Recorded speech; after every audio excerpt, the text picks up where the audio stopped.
So, nag-gets na ninyo mga kababayan kung bakit ayaw mag-attend sa hearing. Mamimilipi talaga si Sara kung paano niya ipapaliwanag yung yaman niya. Hindi niya alam, bilyonaryo pala siya. Bilyonarya. Paano naman na niya, Mr. Maravillas, na nasabi mo na hindi niya alam? Alam na alam niya. Yan ang pinapalabas, mga kababayan, ng kanyang mga taga-suporta. Mahirap lang si Sara. Simpleng tao. Yan pala, mga kababayan, simpleng bilyonarya. Kaya mag-ikot sa buong mundo kahit anong oras. Walang problema, mga kababayan, pagdating sa panggastos.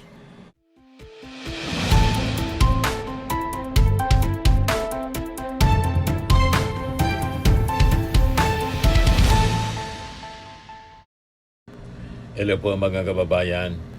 Sabi ni Manila Representative Joel Chua, talagang mahirapan si Sara Duterte na ipaliwanag yung billions.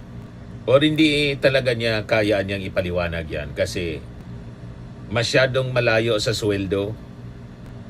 Correct. Malayo sa sweldo. Lalo pa mga kababayan, sabi yung mga negosyo, palugi. Talaga. Kaya maintindihan natin kung bakit ayaw talagang sumagot si Sara. Pati yung kanyang mga abogado di kayang sagutin. Yan yung sabi ni Joel Chua. Yan ang sabi niya. Hindi mo talaga papaliwanag. Chua says BP Sara salary falls far short of accounting for billions in transactions. Sabi ni Chua, may mga nakausap ako na nagsasabing paano yon? Parang ang hirap ipaliwanag. Maski sila, mathematically, hindi mo talaga may papaliwanag yon. So, nag-gets na ninyo mga kababayan kung bakit ayaw mag-attend sa hearing. Mamimilipi talaga si Sara kung paano niya ipapaliwanag yung yaman niya. Hindi niya alam, bilyonaryo pala siya. Bilyonarya. Paano naman na niya, Mr. Maravillas, na nasabi mo na hindi niya alam? Alam na alam niya. Yan ang pinapalabas, mga kababayan, ng kanyang mga taga-suporta. Mahirap lang si Sara. Simpleng tao. Yan pala, mga kababayan, simpleng bilyonarya. Kaya mag-ikot sa buong mundo kahit anong oras. Walang problema, mga kababayan, pagdating sa panggastos. Sabi dyan, at kahit na anong sweldo mo, magkano ba ang sweldo ng pangalawang Pangulo? 300,000 na. Mga ganon. Sa isang taon, that is 3.6 million pesos. The Vice President is entitled to salary grade 32, which amounts to more than 300,000 pesos a month man lang. Ganun lang pala kaliit, mga kababayan, ang sweldo ng Vice Presidente. Napakaliit lang, mga kababayan. 300,000 plus, salary grade 32. Talo pa yan ng mga revenues ng mga vloggers. O, di ba? Kaya ini Mr. Maravillas, maraming mga vloggers talaga yumaman. Ayan po. Kaya nga, yun ang tanong ng ating mga mamamayang Filipino at pati ng mga congressmen. Salary grade 32, more than 300,000 lang naman. Paano naging bilyon? Bilyon yung dumaloy. Malinaw naman na niya, Mr. Maravillas, kung saan galing based sa presentation ni Trillanes. Kaya si dating Senador Trillanes, never na kinakasuhan, mga kababayan, ng mga Duterte. Kasi totoo, mga kababayan, yung kanyang mga sinasabi. Pag kinasuhan nila si Trillanes, lalong mako-confirm sa husgado, sa korte mismo mako-confirm. Siyempre, magde-defend sila. At patutunayan nila na hindi totoo, mayawag na dokumento si Trillanes. So, ganun yon mga kababayan. So, sabi dito sa balita, her previous positions as Davao City Mayor and Vice Mayor carried significantly lower salaries, yet it was also during this period the Anti-Money Laundering Council or AMLAC saw a steady rise in covered and suspicious transactions in her and her husband's bank accounts. It reached a total of 6.7 billion pesos by 2025 with a net inflow of 2.88 billion pesos.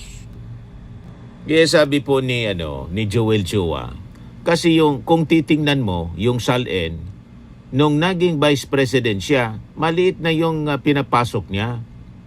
Pero nung vice mayor siya, ang laki. May 600 million na pumasok. Sabi po ni Chua, hindi naman isa yon, siguro maraming transaction. May mga pumapasok 20 million, 30 million, 50 million. But at the time kasi siguro hindi nila na-anticipate na magiging national figure sila. Ang nagpasobo si Amy Marcos.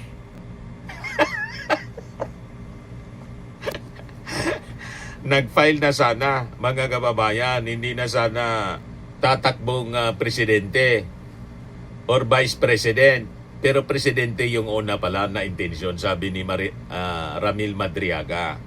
Tapos, nag-file na pagka mayor na lang. Kasi si PBBM, biglang nag-announce na kakandidatong presidente. Biglang natakot si Sara Duterte. Kaya mayor na lang para hindi mapahiya. Kinausap mga kababayan ni Amy Marcos, pero iba man yung statement ni Sara Duterte. Nag-apply daw siya na vice presidente. Sa mismong statement niya. Yan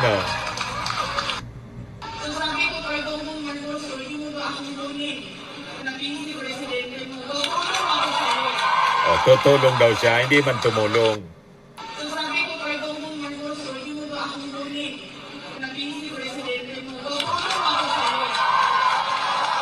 Malinaw ang resibo. So sabi ni Joel Chua, hindi niya siguro na-anticipate nila na magkakaganon. O ito na ngayon, inaway-away kasi yung ating Pangulo. Yan ang rason dyan mga kababayan. Yan tuloy ang nangyari. So sabi dyan, Chua also said that Duterte's statement of assets, liabilities, and net worth or SALNs alone already demonstrate multiple red flags. Even if the Vice President had declared her cash on hand in bank deposits under others, he pointed out that the figure only accounts for a few millions anya. Paliwanag mga kababayan ni Joel Chua, assuming niya for the sake of argument, sasakyan natin yung sinasabi. 5.8 million lang yon. Million ha? Not billion. 5.8 million. Chua, a lawyer and a member of the Committee on Justice, also noted that the SALN law niya requires cash to be declared as separate inline item. Kung titingnan mo niya yung batas behind the SALN, meron doon talagang specific provision for cash. Cash on hand at cash on bank. So may specific talaga doon na nakaseparate, sabi po ni Chua. Kasi sinasabi nila, you're not supposed to look at the SALN before the Vice President. But also, yung point of comparison mo, except to look back kung ano yung kanyang dinideclare from the first time that she was elected as a public official, that was in 2007, paliwanag ni Chua. Yung net worth niya ni Sara, jump 11-fold from 7 million noong 2007 to 88.5 million in 2024. Yet for the last 6 years niya, she served as a public official. As a public official, her SALNs made no explicit disclosure of cash as liquid assets despite having done so in earlier filings. Laking problema mga kababayan talaga yung kakarapin ng kanyang mga abogado. Mamimilipit kung paano ididepensa mga kababayan itong mga lumitaw na mga napakalalakas na ebidensya. Dokumentado siya. Kaya yung isa sa mga complainants mga kababayan sa impeachment laban kay Sara Duterte, yung Tindig Pilipinas, may pahayag, may hamon kay Sara Duterte. Yan pakinggan natin mga kababayan yung kanyang hamon.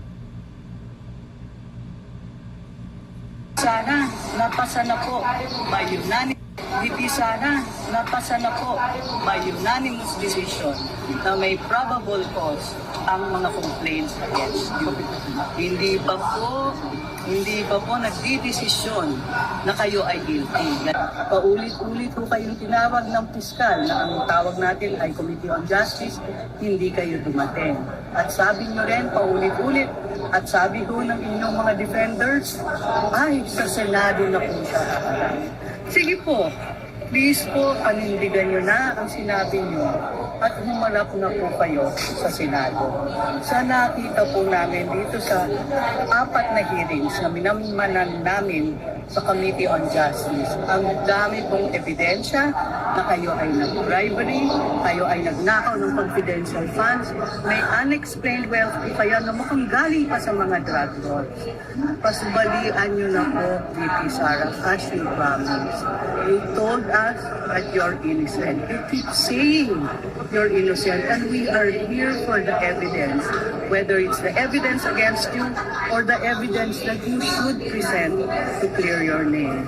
So panawagan po, VP Sara, pag umakyat po yan sa Senado, humarap po kayo. In fact, wag nyo nang harangan sa Supreme Court na umakyat yan sa Senado. You owe it to the people. You owe it to all of us to tell us whether you are truly innocent or not. Yan yung naging hamon mga kababayan ng Tindig Pilipinas. Ngayon, si Bicol Saro Party List Representative Terry Ridon nagsabi na yung kampanya ni Sara Duterte cannot question process. At saka sasalian niya siya sa trial, withdraw Supreme Court petition before the Senate trial. Hindi niya pwedeng sabay. Kini-question ninyo ang proseso sa Korte Suprema, pero gusto ninyong makihilahok sa parehong posisyong iyon, sabi po ni Terry Ridon. So sabi niya, the defense panel niya cannot simultaneously challenge the impeachment process before the Supreme Court while expressing readiness to participate in the same proceedings, including yung Senate trial. You either you recognize the process or you don't. You cannot do boss. Tama, kaya lang masyadong hilong-hilo na ang kampo ng mga Duterte. Hindi na alam kung ano gagawin. Sunod-sunod yung pagtakbo para ipatigil ng Supreme Court. 4 na petisyon yung final. Tapos may local court pa. Taranta na mga kababayan yung kampo ng mga Duterte. Hindi na alam kung ano yung gagawin. So, challenge mga kababayan ni Terry Ridon ang kampo ng Duterte to clarify its stance. Linawin niya ninyo. Dapat bawiin nila ang kanilang petisyon bago sila lumahok sa paglilitis. Kung hindi, magiging katawa-tawa ang defense panel dahil malinaw na kinikilala rin nila ang bisa ng prosesong kanilang kini-question.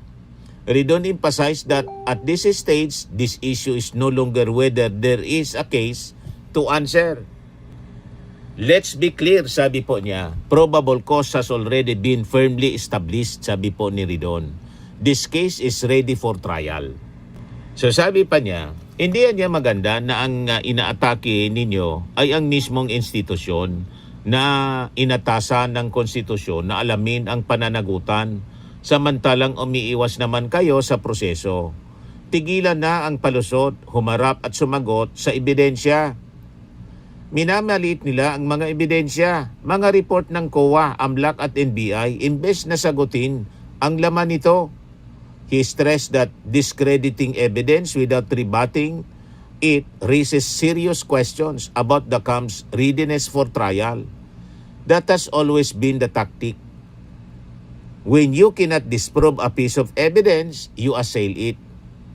If I were them, I would be closely studying the documents and other pieces of proof instead of minimizing their value. He also rejected the defense panel's claims that certain evidence, particularly video recordings, were spliced or curated, citing testimony from the National Bureau of Investigation. Sabi ni Ridon, these are original raw videos preserved by Meta upon request of the NBI and have been properly authenticated. Correct. At saka, nakita na yung video, alam na alam ng ating mga mamamayang Filipino. Si Sarah yun. Kini-question nila, curated daw tapos splice. Alangan man yung full video, i-replay dun sa Congress. Sayang ng panahon mga kababayan. Siyempre, in-splice para yung portion lang kung saan binantaan, pinagmumura at sinabing no joke, may kinuha na siyang assassin. Yun lang yung ipinakita. Alaman yung from the start of the online press con. At saka talagang i-splice. Kasi may iba pang videos at iba pang pagkakataon na nagbanta siya tulad ng sinabi niya, ibang occasion yon, ibang pa-press con na gusto niyang hukayin yung bangkay ng tatay ng ating Pangulo at itapon sa West Philippine Sea. At saka yung ini-imagine yung ulo ng ating Pangulong Bongbong Marcos na pugutan. Di ba? Ibang press con yun. So, yung pag-splice po is necessary. Kailangan talagang gawin. Authenticated ng National Bureau of Investigation at authenticated po ng mamamayang Pilipino. Nakita nila lahat. Buong mundo. Kaya yung mga kwento ni Sarah na hindi siya nagbanta, pure yun na panluloko niya sa mga mamamayang Pilipino. Pati sarili niya, niluloko niya. Di ba, mga kababayan? Kaya sabi ni Terry Rodon, accountability niya is not resolved through press conferences. It is resolved in the trial. Kung handa sila, humarap sila. Kung hindi, huwag nilang sirain ang proseso habang ginagamit nila ito. Malinaw pa? Malinaw pa na sa sikat ng araw, Mr. Maravillas.